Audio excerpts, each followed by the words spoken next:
Bon ok, aujourd'hui je suis à Villeneuve-Saint-Georges pour une étape du Kawasaki Tour. Ça doit être la 4e année que je fais le Kawa Tour, réparti sur plusieurs années, pour essayer la Ninja 7 hybride, puisqu'on la trouve pas pour l'instant en concession. Donc on va y aller très vite pour la fiche technique parce que le départ est imminent. À l'avant on a une jante de 17 pouces avec un pneu en 120 de large et deux étriers Nissin 2 pistons posés sur des disques 300 mm de diamètre. On a 14 litres de réservoir, une selle à 797 mm de haut et à l'arrière un pneu en 160 de large avec un étrier simple piston sur un disque de 250 mm de diamètre. La moto pèse 227 kg, ce qui s'explique par ses choix techniques, et j'y viens, j'ai fait exprès de le garder pour la fin. On a un bicylindre de 451 cm3 qui développe 59,2 chevaux à 10 500 tours et qui offre 6,1 m/kg à 2800 tours. Cette info elle est bizarre mais je l'ai trouvé comme ça sur le site Kawa. Je crois que le couple en fait est dispo à 7500 tours, mais c'est un peu confus dans la fiche technique. Ce petit moulin il est associé à un moteur électrique de 9 kW, soit 12 chevaux, et une batterie sous 48 volts qui lui permet comme ça d'avoir des performances accrues et une consommation à l'inverse réduite.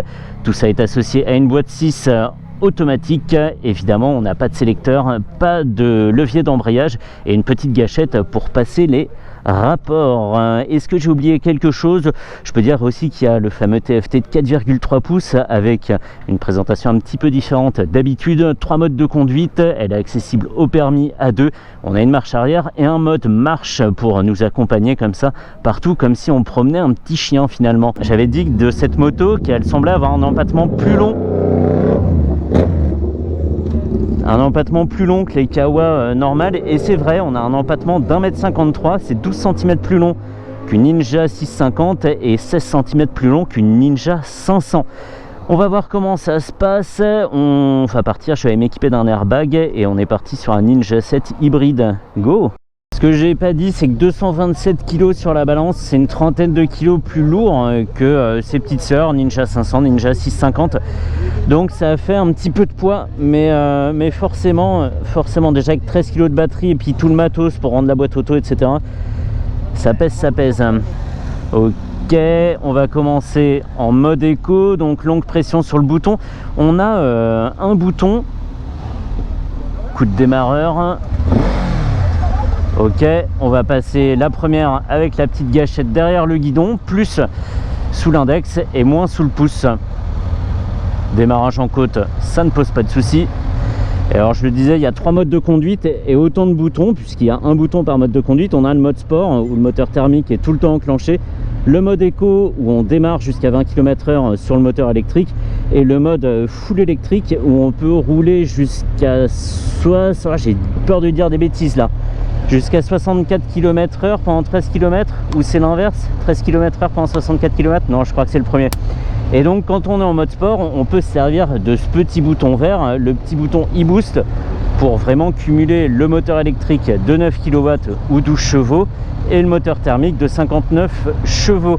Alors on va dire, ouais bah attends, 59 plus 12 ça fait 71, et pourtant Kawa annonce un départ arrêté plus efficace avec une ZX-10R qui développe 203 chevaux pour 206 kg. Et ben je demande à voir. Kawa vend le produit comme ça, c'est des performances au départ arrêté qui tiennent tête à un 1000 cm3, une super sportive 1000 cm3. Par contre une conso plutôt digne d'une 250 cm3. Pourquoi pas, hein, pourquoi pas. C'est parti, hein. Alors faire le Kawa Tour, ça a un avantage qui est de pouvoir trouver certaines motos à l'essai qu'on a rarement.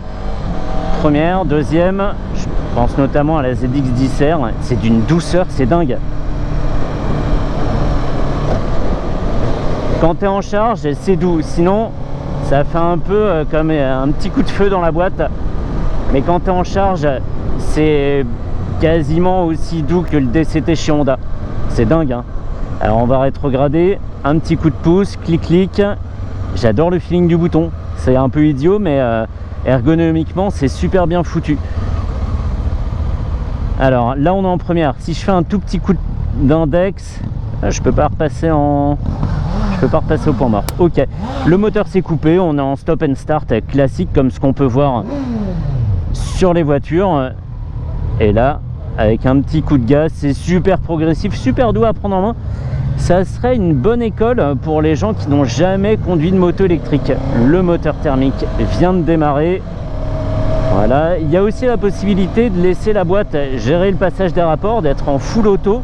Je suis tenté d'accélérer et de couper le gaz comme sur un scoot, mais le staff m'a dit que c'était pas conseillé, donc je le fais pas. Les commodos sont bien équilibrés. Alors oui, on a beaucoup de boutons à gauche, il faudra un petit temps pour retenir quel bouton fait quoi et comment le trouver du bout des doigts sans regarder. Mais à droite, on n'a pas un commodo tout vide, on a rempli ça avec le gros bouton e-boost et le résultat est assez heureux, même si dans l'ensemble ça reste tristoun. Julie, t'es là ou pas? Tu fais venir à côté? Ça se passe avec la ZX4RR? Ouais. Tu vois, la douceur du 4 cylindres, ça met en confiance. Ça met en confiance, et comme elle s'énerve très haut dans les tours, jusqu'à très loin dans le régime, elle n'est pas trop surprenante. Ça va. Nickel. On sent qu'il y a une petite résistance comme ça. On sent qu'on va contre quelque chose. Déjà parce que le moteur est en prise, et en plus parce qu'on doit lutter, je pense, contre le moteur électrique. Mais je vois surtout cette moto comme un démonstrateur technique. Kawasaki veut montrer que l'hybridation, on peut le faire aussi sur les deux roues, alors que ça existe depuis de nombreuses années en voiture. Et cette moto, on peut voir ça comme une ébauche, un peu comme la ZE1, qui sont pas très bien finies, où on a balancé un peu les pièces comme ça dedans. C'est hyper péjoratif, hein, ce que je dis, mais c'est comme ça que je le ressens. Mais Kawasaki a tout mon respect pour le mérite que ça représente. D'oser s'aventurer ici, c'est aller plus loin que de proposer une simple moto électrique comme les grands constructeurs vont finir par le faire. Là, on est déjà un peu au-delà avec des solutions techniques qui sont pas forcément évidentes, hein. Hybrider un moteur de moto, et ben c'est pas évident. Hop, je rétrograde, je ne peux pas rétrograder en charge, donc je vais rétrograder comme ça. T'as raison de t'amuser.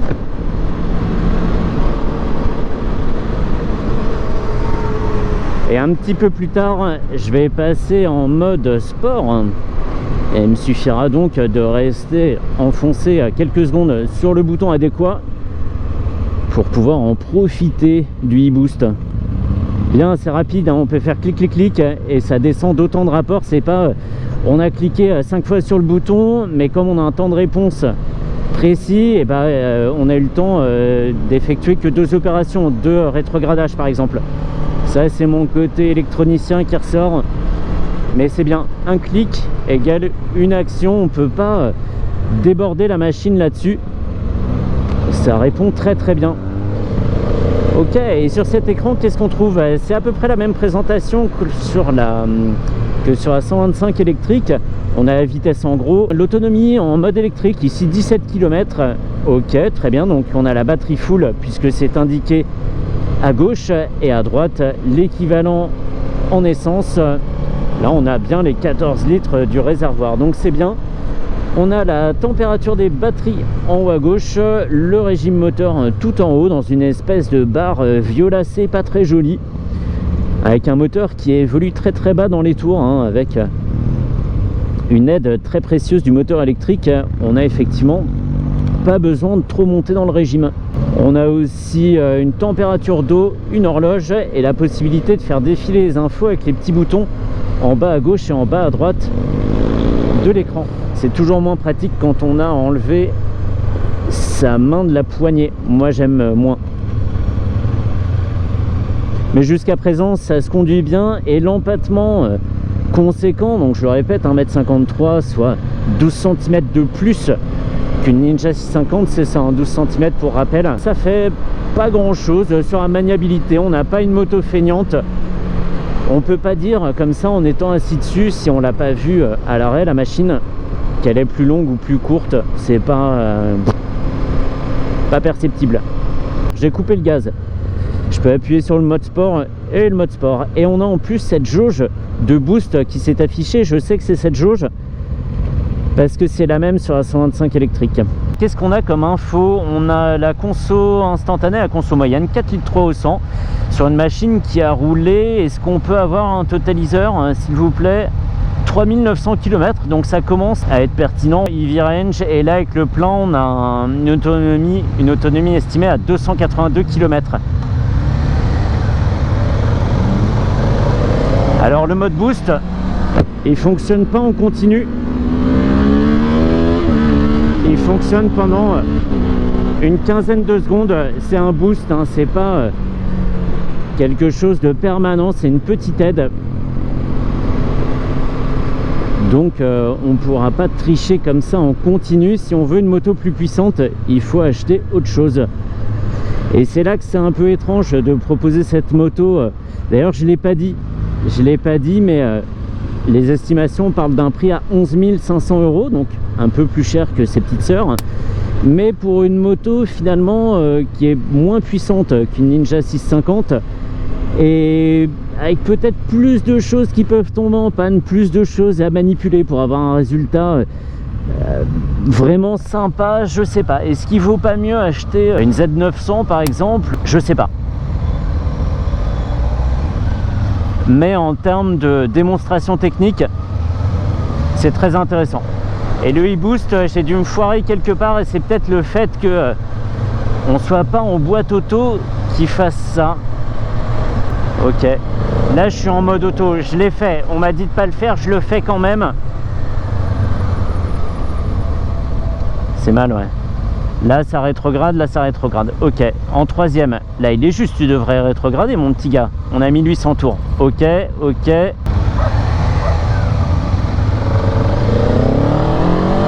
Ok, je suis en e-boost là.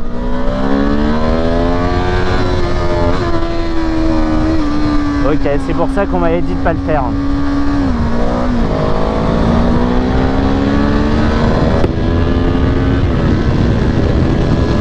Hop, et le e-boost s'est coupé, effectivement. C'est intéressant comme aide, et je pense que rendu ici à cette vitesse, je peux encore l'activer. Ok, j'ai rien dit. C'est dingue. Et elle gueule bien la machine, hein. Maman. Allez. Ouais, c'est cool, c'est cool. C'est un peu comme si la puissance arrivait tout d'un coup, et ça c'est vrai que c'est pas mal. On serait presque sur une moto turbo, avec un vieux turbo, avec un gros lag. Ça fait exactement ça. C'est plaisant. Par contre, ça demande à lever son pouce de la poignée de gaz, ce qui n'est pas toujours pratique comme manipulation. Mais voilà, si on veut se dégager d'une situation un peu tricky, on peut faire appel au e-boost. Ça peut être le petit coup de pied au cul qui nous manquait. Elle est intéressante cette machine, mais je pense qu'il faut encore affiner le produit, rendre des choses un petit peu plus pratiques, un petit peu plus automatiques. Et là ça sera très bien.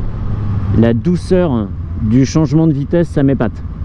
Ça m'épate, et il gère très bien le régime. Là, même si je retombe en 1 à 30, on est tranquille. J'étais à un peu plus de 3500 tours. La moto panique pas, c'est bien réalisé. T'es là quelque part? Oh, regarde, aide d'honneur. Nickel.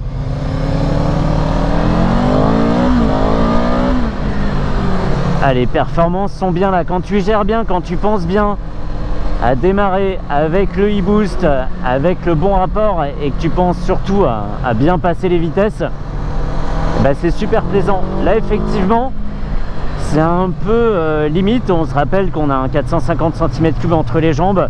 Il faut attendre qu'il se mette en route tranquille, il est un petit peu léthargique, et c'est là que le e-boost intervient. C'est un peu comme si on avait un turbo électrique sur une voiture turbo, pour pallier au manque de puissance à bas régime, et c'est pas mal. Et là, même si j'ouvre pas en grand, alors pourquoi j'ai pas le e-boost? Ah, le e-boost, faut ouvrir un petit peu plus. Bon voilà, c'était bien pour une première découverte de la machine. Je suis très content, c'est intéressant, ça montre que c'est possible. Si ça ouvre la voie à d'autres constructeurs que ça peut faire baisser la consommation des motos, même si on sait que c'est déjà pas énorme la consommation d'une moto, sauf le XJR, et bien, c'est peut-être pas mal. C'est peut-être pas mal ces machines-là. Voilà, après, peut-être qu'elle sombrera dans l'oubli, et puis qu'un jour on dira « Ah, tu te souviens, la Kawasaki hybride, là, c'était quoi son nom déjà ?» Ah, ça n'a pas marché ce truc-là.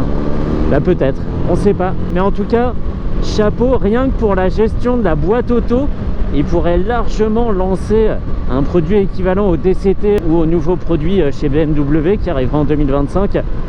Ça fonctionnerait très très bien. C'est doux, c'est tout doux. Une sorte de boîte de vitesse Angora un peu, toute douce. Toute douce. Allez, on va passer en mode électrique. Le moteur thermique s'est coupé, toutes les vitesses redescendent. Elle ventile un peu parce qu'il y a la chaud. Et on est parti. Alors là, ça s'entend pas, hein. Elle fait un bruit de W800. Mais c'est bien le moteur électrique. Et fait très intéressant, elle passe les vitesses. En automatique. Voilà, deuxième, première. C'est drôle, ça secoue un peu. Mais c'est marrant. Ah bah parfait alors. Nickel, donc là on est en première, seconde. Le passage des rapports, je le disais, est pas très doux en full électrique. Par contre, le dosage à la poignée est nickel. Ça, c'est bien. Les performances sont pas là, hein. C'est strictement un rythme urbain qu'on évolue. Il n'y a pas de pêche quand on met poignée dans l'angle. On n'a pas comme ça une débauche d'énergie. C'est juste de la petite promenade tranquille. Je le disais, on peut rouler jusqu'à 64 km/h, donc à peine plus vite qu'en ville. Et dans certaines villes, c'est même moins vite. Mais c'est bien, ça aide bien dans les zones plutôt calmes où on peut pas faire trop de bruit. Et notamment, je sais pas, des cours d'immeubles. Quand on rentre tard le soir, ça peut être bien d'arriver en mode ninja. Hey, mais oui, Ninja 7, oh là là, quelle transition. Ça peut être bien effectivement d'arriver en mode furtif, tout tranquillement en électrique. Et là je suis en troisième, passage de rapport s'est bien déroulé. Seconde, on entend fonctionner hein, la boîte, ça fait comme des petits tac tac tac comme ça, mais c'est pas plus choquant que certains quick shift. Allez, un petit peu de sable par terre. Oh, le pneu avant n'a pas aimé ça. Ouais. On va plutôt repasser en mode sport. Je ne peux pas repasser en mode sport quand on roule. Je me suis coincé tout seul sur ce coup là. 64 km/h, il ne mentait pas. Salut.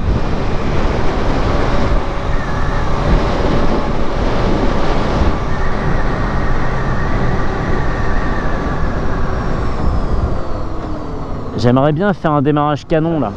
Bon, c'est pas grave, je reste en mode électrique alors. Adieu.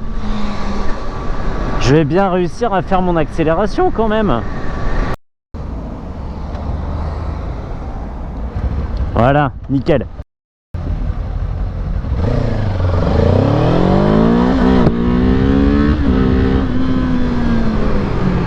Ok.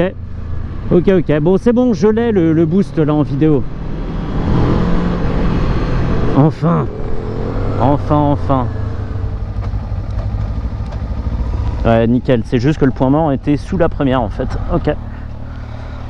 Ah putain. Jackpot. J'avais oublié. Chaud hein. Ouais bah c'est cadeau, c'est moi. Ouais, il fonctionne.